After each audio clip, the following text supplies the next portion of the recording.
Olá a todos. Muito obrigado pelo convite de estar aqui nesse evento, podendo ajudar a todos os fisioterapeutas do Rio Grande do Sul. Então, meu muito obrigado pelo convite, de estar aqui presente. Meu nome é Samuel Ludovic e hoje nós vamos falar sobre a fisioterapia nas dores de cabeça. Qual o nosso papel? Bom, vamos lá. Bom, eu sou fisioterapeuta, professor, sou mestre pela USP Ribeirão, membro da Sociedade Brasileira de Cefaleias, membro da International Headache Society, o que me deixa muito feliz porque são poucos fisioterapeutas dentro da International Headache Society. Sou pioneiro no ensino online em cefaleia, sou clínico, atendo todos os dias na minha clínica chamada Revitale Corpo e Mente, e mais importante que tudo isso, eu sou pai da Tereza. Bom, falar de fisioterapia na dor de cabeça, na enxaqueca, né? Eu digo que é cortar mato ainda, né? Muitos fisioterapeutas, muitos neurologistas, a população fala, nossa, mas fisioterapia, por exemplo, para enxaqueca, né? Então é importante que tenham esses tipos de eventos que fazem com que a gente divulgue cada vez mais o nosso papel, embora aqui a gente tenha pouco tempo para falar, mas dá para a gente conseguir, pelo menos, mostrar, né, qual é a ideia do fisioterapeuta dentro das dores de cabeça, né? Obviamente, a gente trabalha com prática baseada em evidências, fisioterapia baseada em evidências. Aqui não existe nenhum achismo no que eu acho que funciona, né? A gente sempre tem que trabalhar com a ciência debaixo do braço, né? O modelo sempre é centrado no paciente, não na doença. Eu brinco muito com os alunos, né? Que não é aquela enxaqueca, aquela cefaleia tensional, né? É a Dona Maria, 50 anos, enxaqueca 20 anos. Então, é um modelo sempre centrado no paciente e não na doença, porque a enxaqueca dela pode ser completamente diferente da enxaqueca da outra pessoa, que pode ser completamente diferente da enxaqueca da outra pessoa, mesmo a enxaqueca tendo os mesmos critérios diagnósticos, mas ela vai se apresentar de formas diferentes. As dores de cabeça, de uma forma geral, né? Bom, como é que é a prevalência das dores de cabeça? Bom, vamos lá. A gente tem uma prevalência global de 52%, né, no mundo, né? Prevalência global de 52%, sendo que nos homens a gente tem 44% a prevalência e nas mulheres 57%. Isso mostra que as mulheres têm mais dor de cabeça do que os homens. Em primeiro lugar, vem a cefaleia do tipo tensional, cerca de 20%.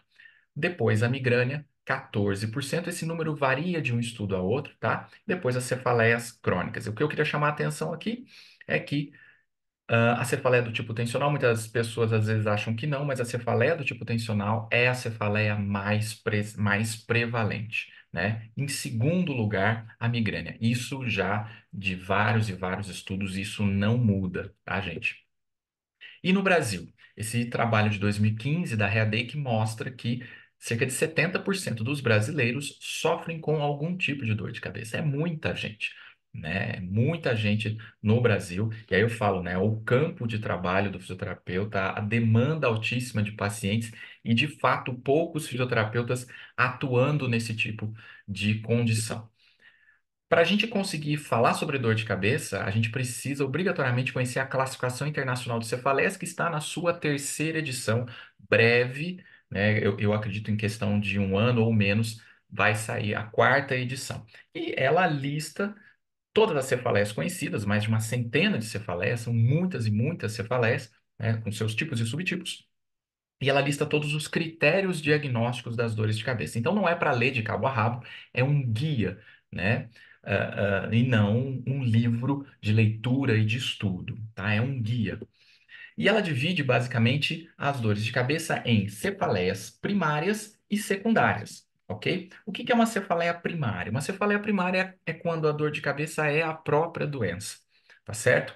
Por exemplo, a enxaqueca ou migrânia, que é a mesma coisa, tá? Ela é uma doença de caráter genético, ela não tem uma causa estabelecida, tá bom? Assim como a cefaleia do tipo tensional.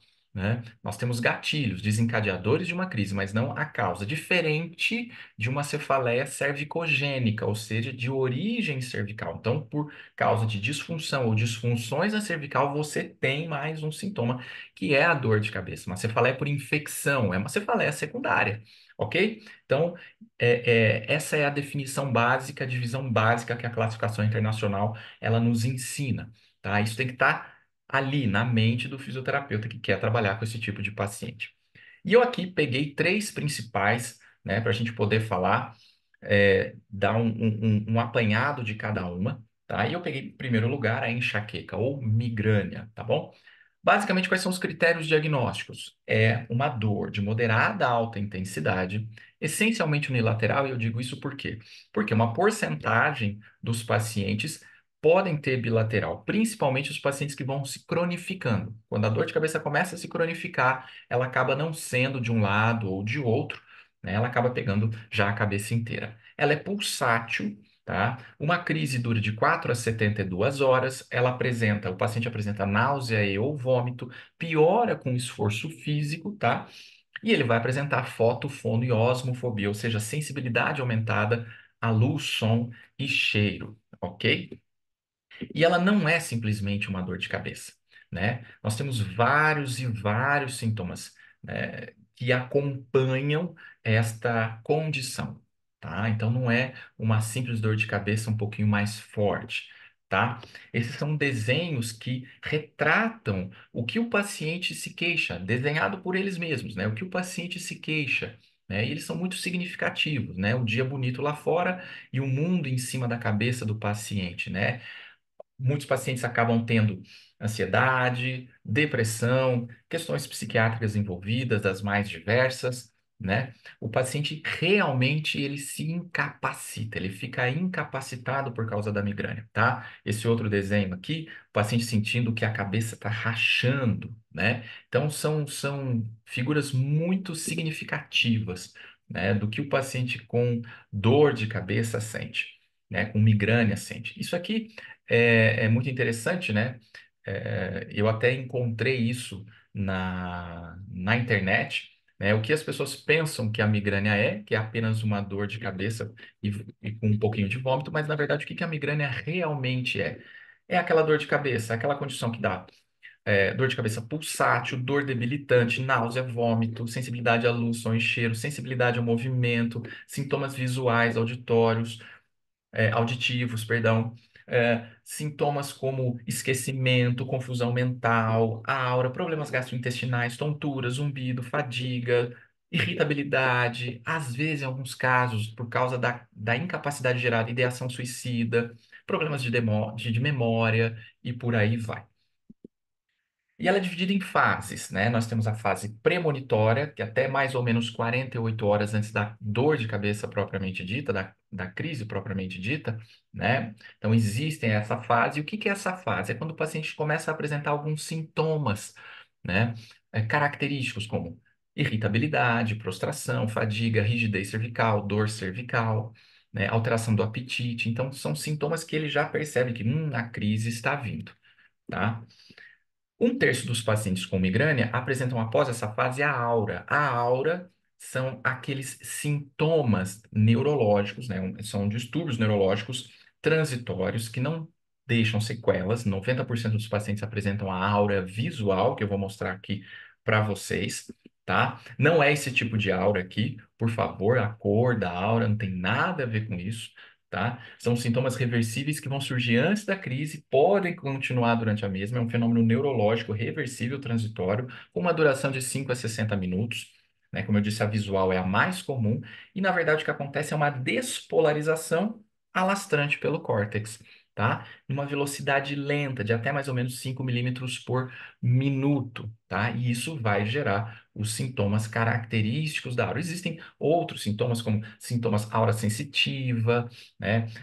Pacientes com dificuldade de fala, de articulação das palavras, mas a mais comum é a visual. Então, o paciente ele acaba vendo, por exemplo, pontinhos brilhantes, pontinhos coloridos, visão embaçada, hemianopsia, que é a perda parcial do campo de visão. Aqui vocês estão vendo uma aura típica, né? Então o paciente está lá trabalhando e de repente ele começa a ver que a visão começa a se tornar embaçada, isso vai começando a aumentar, ele pode ver rainhos, né? E ele acha que ele tem algum problema no olho, e aí ele coça o olho, ele percebe que não é isso, né? E a coisa vai aumentando até isso sumir. Então, ela tem que ter essa duração de mais ou menos 5 a 60 minutos. Menos do que 5 minutos, mais do que 60 minutos, precisa investigar. Não é uma aura típica da dor de cabeça, da enxaqueca, tá? Depois da aura vem a cefaleia, pulsátil, moderada, severa, essencialmente um lado da cabeça, pode ser do lado direito ou do lado esquerdo, mas, como eu disse, com a cronificação a tendência é que a dor de cabeça se espalhe mesmo e se torne holocraniana, ou seja, na cabeça inteira. Depois da fase de cefaleia vem o pósdromo, que se assemelha muito ao pródromo, a fase premonitória.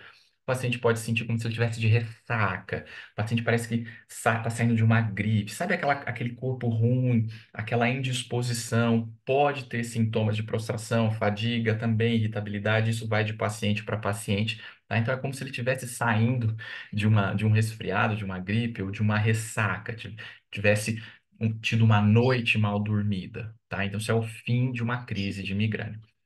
Basicamente, né, não dá para a gente falar aqui, aprofundar, mas a gente precisa entender um pouquinho sobre o sistema trigêmino vascular. Basicamente, o sistema trigêmino vascular significa a inervação dos vasos das meninges e das artérias cranianas por ramos do nervo trigêmeo, principalmente no ramo oftalmico, V1, tá? Então, o desenho aqui ilustra bem, né, a inervação dos vasos das meninges e das artérias cranianas por ramos do nervo trigêmeo. O que que vai acontecer? Dentre outras coisas, dentre outros fatores, essas terminações das fibras trigeminais vão jogar na corrente sanguínea várias substâncias, dentre elas substância P, CGRP, óxido nítrico, PACAP38, e eu queria chamar a atenção aqui para o CGRP, tá? Essas substâncias, elas são liberadas quando há uma despolarização, então há uma ativação, uma sensibilização, isso vai gerar vasodilatação dos vasos meníngeos, reação inflamatória local, e esse CGRP vai ser liberado na corrente sanguínea. Ele é um potente vasodilatador também, e ele é considerado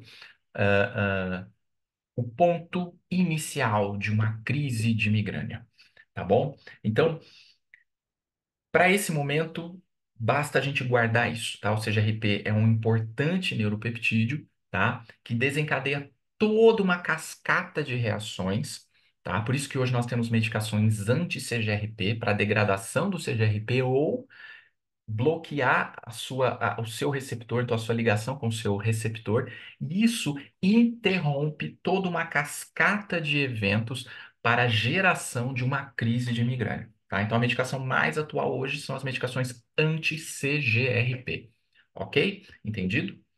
O que nos ajuda a entender também por que que um paciente com dor na cabeça pode ter dor no pescoço, um paciente com uma cefaleia cervicogênica, por exemplo, pode ter dor na cabeça, é o complexo trigêmino cervical. Então, são as informações que chegam principalmente de V1, vão para o tronco cerebral, principalmente numa porção que a gente chama ali de porção caudal do núcleo trigeminal espinhal, tá? Se encontram com as informações também vindas das raízes altas da cervical, há uma convergência dessas informações e juntas elas ascendem para regiões corticais e subcorticais para serem então interpretadas. Então essa convergência de informações trigêmeo raiz e raízes altas da cervical subindo, né, para regiões superiores nos ajuda a entender por que que um paciente com uma disfunção articular, por exemplo, pode ter dor de cabeça, tá? Ou um paciente com enxaqueca também pode ter dor no pescoço, tá? Por causa desse complexo trigêmino cervical, do núcleo trigêmino cervical. Por isso que você, trabalhando o pescoço de um paciente, você pode acabar melhorando a dor de cabeça dele. Ok? E esse raciocínio é super importante na cefaleia cervicogênica. Entendido? Quando a gente fala de cefaleia tensional, realmente pega um pouquinho mais de mulheres, 86% na faixa dos 12 aos 41 anos, tá? ela está muito relacionada a pacientes estressados, workaholic, aquele que trabalha demais, e alterações do sono, tanto na qualidade quanto na quantidade. Então, sono irregular são dois desencadeadores importantes, mas nós temos que lembrar que a cefaleia do tipo tensional, ela é uma cefaleia também primária, tá? Existem sintomas pericranianos, musculares, realmente, mas a gente não tem uma causa, uma etiologia estabelecida, tá? Quais são os critérios diagnósticos da cefaleia do tipo tensional? Ela tem uma duração de 30 minutos a 7 dias, tá? Com ao menos duas das quatro características. Aqui é a dor bilateral, sensação de aperto, leve ou moderada intensidade, não agravada por atividade física, tá? Não dá náusea. E segundo a classificação, ela pode dar foto ou fono, mas eu vou dizer com toda sinceridade para você, é difícil você achar um paciente com cefaleia do tipo tensional que apresenta foto ou fonofobia. Tá aqui nos critérios diagnósticos, né? Aqui eu resumi, porque você divide em frequente, né? Infrequente e crônica, tá? Mas basicamente é a cefaleia do não. Não é pulsátil, ela não, basicamente ela não dá foto, ela não dá fono, ela não dá osmofobia.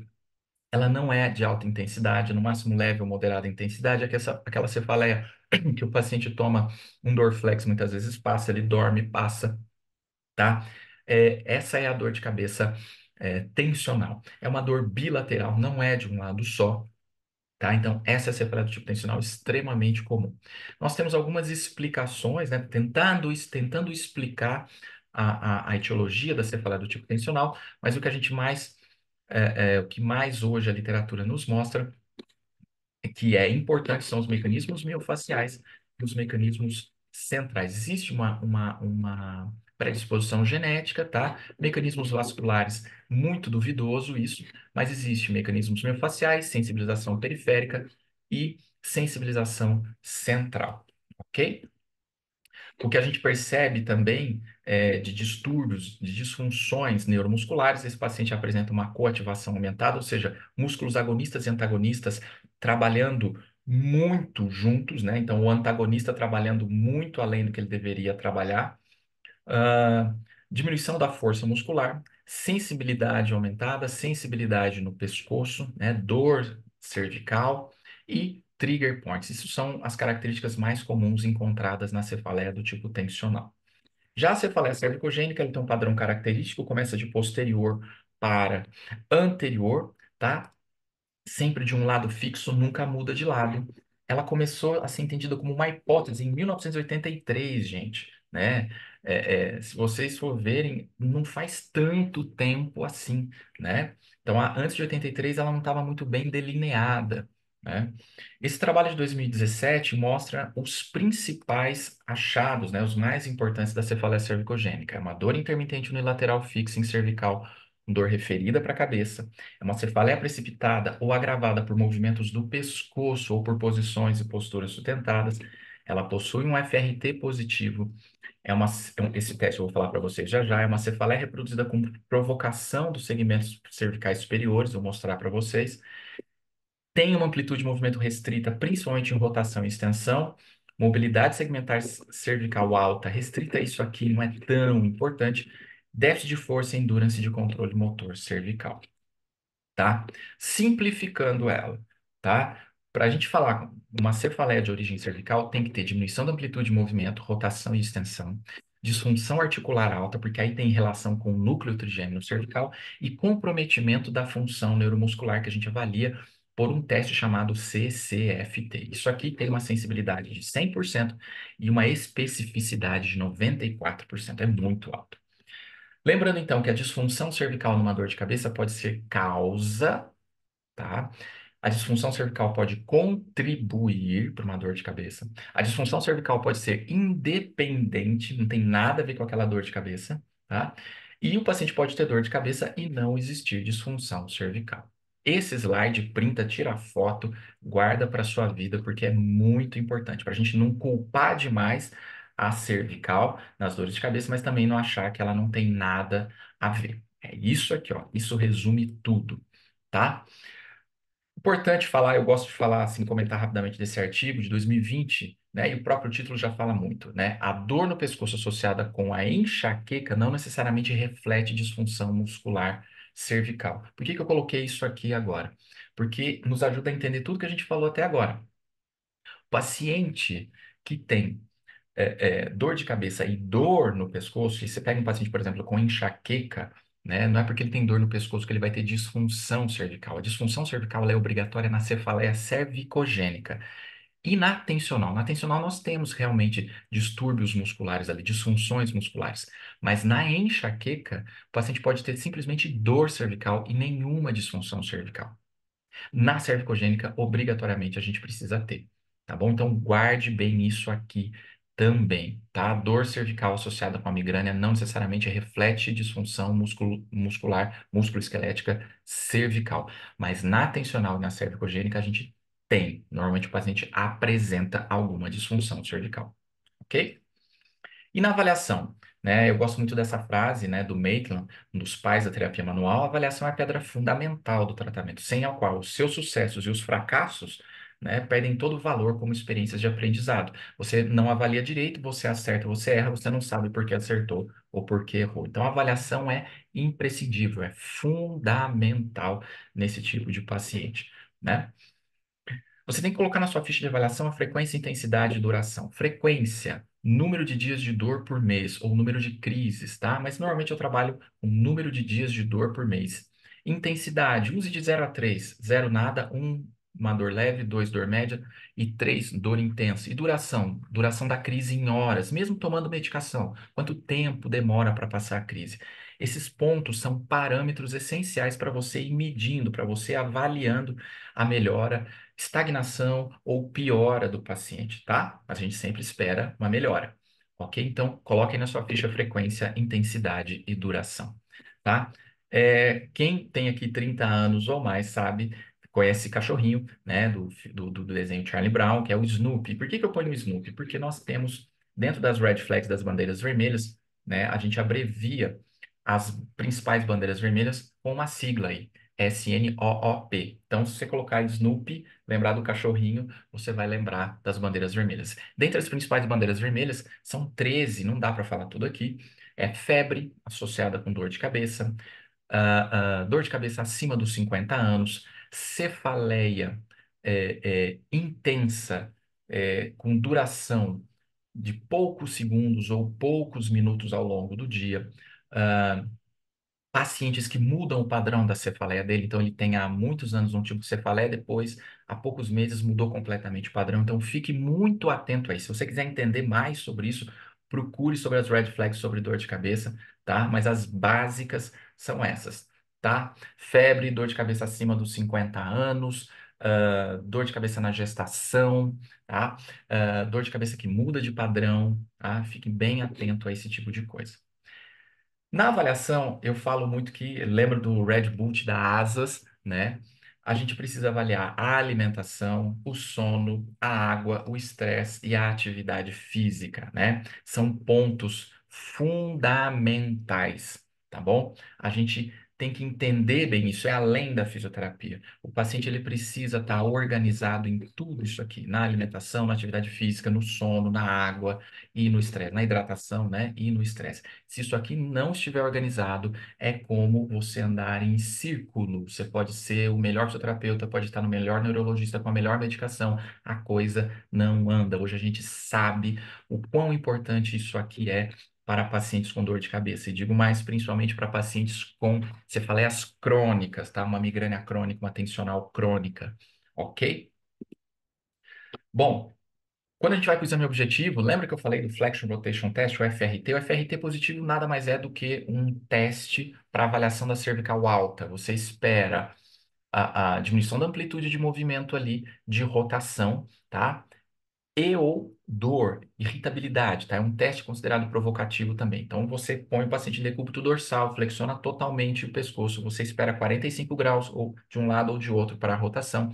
Se o paciente tiver uma perda de rotação maior que 10 graus, ou seja, vamos colocar lá, o paciente que faz 25 graus de um lado e 45 para o outro, esse que foi 25 graus, esse paciente tem um FRT positivo. Isso nos mostra que ele tem uma disfunção de cervical alta, de C1 e C2, porque C1 e C2 é responsável por 50% da rotação cervical, ok? Então, isso nos mostra muito que a cervical alta aí tem uma relação direta com a dor de cabeça do paciente. Você mexendo nessa cervical alta, você vai conseguir possivelmente ajudar esse paciente, tá bom?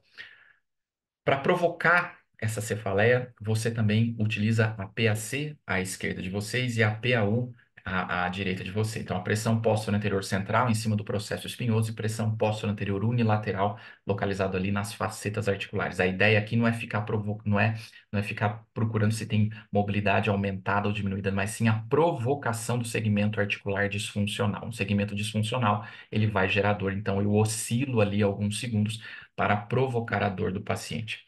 Em relação à questão neuromuscular, eu utilizo, né, o teste CCFT, mas não há mais a necessidade desse aparelhinho, do stabilizer. Se você aprende o movimento, tá tudo certo. O paciente em decúbito dorsal, o paciente flexiona a cabeça, não a cervical, então é uma flexão crânio-cervical, como se ele estivesse fazendo o movimento do sim, um movimento de concordância, tá? A gente espera que o paciente consiga, né? O paciente não, né? O indivíduo saudável ele consiga fazer esse movimento, 10 repetições, vai e volta em câmera lenta, ok? Sem dor, sem fadiga, né?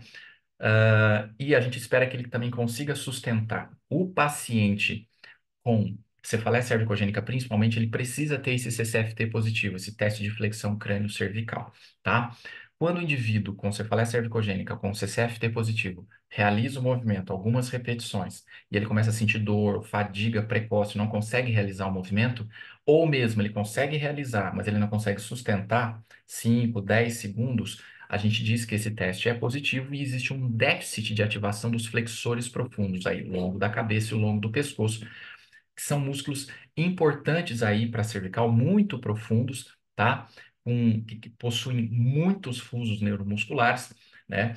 Não são músculos de muito movimento, mas são músculos importantíssimos para o bom funcionamento e a posição do pescoço no espaço. São músculos fundamentais para a gente avaliar nesse tipo de paciente com cefaleia, tá? E quando há um déficit de ativação dos flexores profundos, há um consequente aumento da atividade dos flexores superficiais. Ou seja, existe uma alteração da estratégia motora e a gente precisa recuperar essa estratégia motora, ok? Então, existe essa alteração da estratégia motora e a gente trabalha a melhora dessa estratégia. Há uma disfunção neuromuscular, ok? Isso aqui simplesmente mostra é um gráfico de eletroneuromiografia, DCF são os flexores profundos, SCM esternocleidomastoide. Então, numa pessoa saudável, você espera que à medida que você realize o movimento, vá aumentando a ativação dos flexores profundos, mas não há ativação, e só no fim a ativação do esternocleidomastoide, que é um flexor superficial. Num paciente com dor cervical, cefaleia cervicogênica, né? Veja que os flexores profundos não entram na jogada, né? E a ativação muito aumentada do esternocleidomastoide, né? Então, veja a alteração de estratégia motora. Por que isso exatamente acontece? Nós não sabemos. Nós sabemos que isso acontece, tá? Então, é um teste ainda utilizado, recomendado pela literatura, e havendo positividade do teste, é recomendado que você trabalhe este movimento, tá? Para inverter isso aqui, né? Para inverter isso aqui, melhorar a ativação dos flexores profundos e diminuir a atividade dos flexores superficiais, tá bom? Em relação à força e alongamento, tomar muito cuidado ao avaliar força e alongamento em pacientes com enxaqueca, é um paciente extremamente sensibilizado, pacientes com cefaleias crônicas. Enxaqueca não é por falta de força que aparece e não é por músculo encurtado, ok? Nem mesmo a cefaleia cervicogênica ou cefaleia do tipo tensional.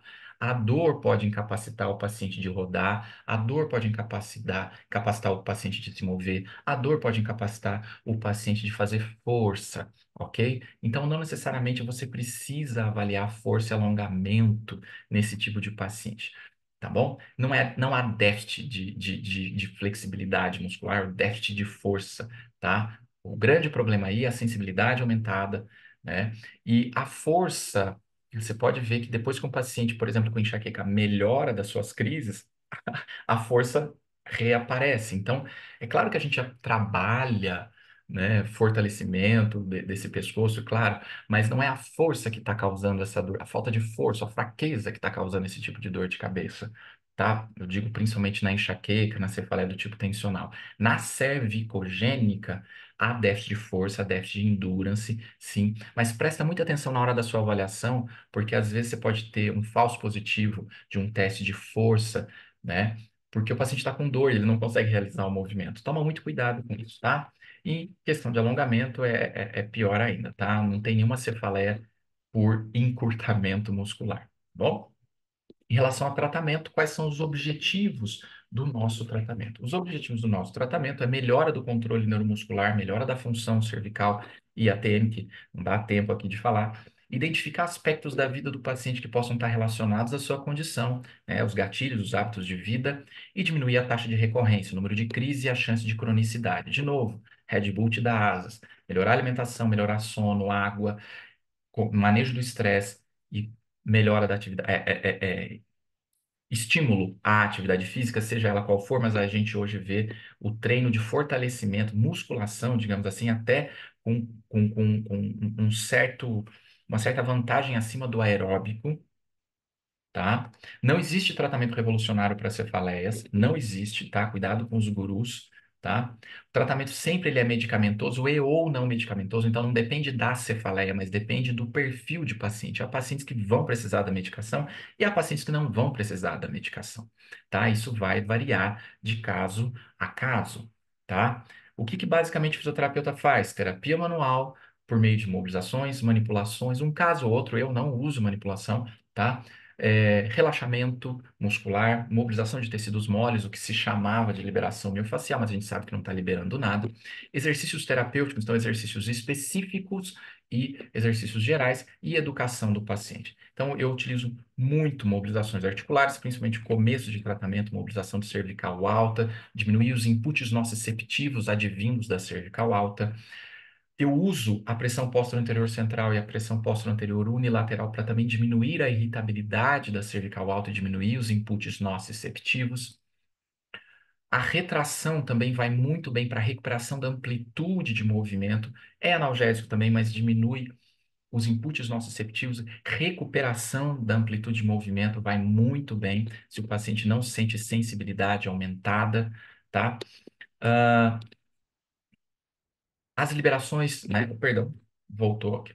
As mobilizações de tecidos moles, então fiquem à vontade para usar o que vocês quiserem, mas tomem cuidado com a intensidade, com a frequência do uso, tá? Estou mostrando aqui algumas que eu utilizo: fricção, relaxamento de trapézio superior, o que eu chamo de lifting facial, então você relaxa a musculatura temporal, masseter, tá? Então fiquem à vontade para trabalhar essa musculatura, principalmente, isso aqui vai muito bem na dor de cabeça, principalmente nas primeiras sessões de tratamento.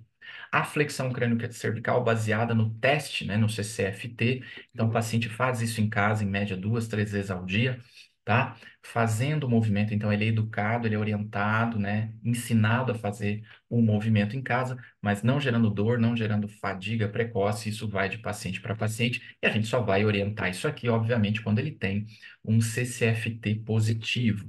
E ele evolui para sentado, para sedestação, tá? Então, isso aqui é um avanço. Ok? Então, aqui é só para vocês terem uma ideia, não dá para a gente esmiuçar tudo isso aqui, né? Esse trabalho é muito interessante de 2020, né? Quando você mobiliza a cervical alta, você percebe uma alteração positiva da função muscular. Há uma melhora do recrutamento dos flexores profundos pós-mobilização. Olha que interessante, né? Então, mobilizou a cervical e aí você percebe que há uma melhora da função muscular, uma função neuromuscular, dos flexores profundos. Olha que interessante isso que a gente acabou de falar. Em relação a exercícios gerais, né? Eu mostrei para vocês um tipo de exercício específico, mas existem outros, né? E exercícios gerais, esse trabalho muito interessante de 2022 mostra que o treino de fortalecimento apresenta melhores resultados seguidos pelo treino aeróbico de alta intensidade na frequência da migrânia. Tem que fazer o aeróbico. Mas o treino de fortalecimento apresenta uma certa vantagem em relação à diminuição da frequência em pacientes com migrânia. Isso aqui você pode levar para as outras dores de cabeça também, as outras dores de cabeça crônica, tá?